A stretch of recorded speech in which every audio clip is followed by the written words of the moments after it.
In today's video, I will demonstrate and discuss the Pendlay Row.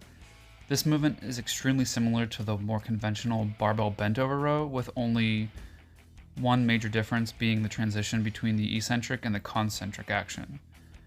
With the conventional bent over row, the weight never touches the floor. However, when performing the Pendlay Row, the weight should make contact with the floor on each rep. How you do this is up to you, but typically the weight of the bar is allowed to come to a complete stop and rest on the floor for a brief moment before pulling it again for another rep. This allows for a heavier load, as well as increased explosiveness off the floor from a dead stop. The primary muscles targeted in the Pendlay Row are the lats and erectors, with the biceps, posterior delts, rhomboids, and teres major as secondary targets. The erectors play a big role in the movement by keeping the torso in position throughout the movement. Although other areas of the back help with this movement, I would not recommend using it for them. There are far better upper back and bicep exercises, which I will cover in future videos. The setup is very similar to the deadlift. You will step up to the bar and cut your feet in half with it while looking straight down. This should put your shins about 1 to 2 inches from the bar. You will flex the ankles, knees, and hips to reach down and grab the bar with a pronated grip or a double overhand grip. Before beginning the lift, be sure to raise the hips up by extending the ankles and knees, and this will allow you to pull the bar towards your lower stomach without your knees getting in the way. Always be sure to pull the slack out of the bar and do not jerk it off the floor. The upward motion consists of a simple pull toward the belly button area.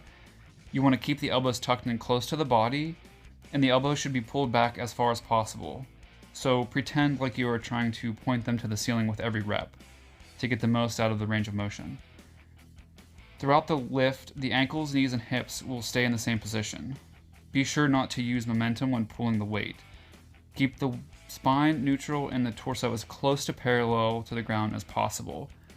This will allow for the best range of motion and for the most muscle activation. Here is the final set of my training session with 200 pounds. I was shooting for roughly 10 to 12 reps on this one. You can see I step up to the bar, bend down to grab it, and before I start pulling, I lift my hips up to get my knees out of the way so I can pull the bar into my stomach. My back is neutral, my grip's pronated, my elbows are tucked in, and every single rep, my elbows go as high as they possibly can, bringing the bar to touch my lower stomach. You can watch my head and neck stay neutral as well. The weight on the bar touches the ground every single rep and rests for just a moment. You can also see that as I was lifting that, I was kind of raising my torso up just a little bit, and that's fine to do, but if you find yourself raising your torso up more than parallel, it might be an issue of fatigue, or you might just have too much weight on the bar, and in that case, cut the weight down by about 30-40 pounds, try again. This is definitely a humbling exercise, so starting low and working your way up over time is definitely not something you should be ashamed of. So again, try to focus on just keeping that torso nice and parallel to the ground, hips up, knees back, allow the bar to pull into your stomach, touch every single rep, and really try to engage those lats with every rep.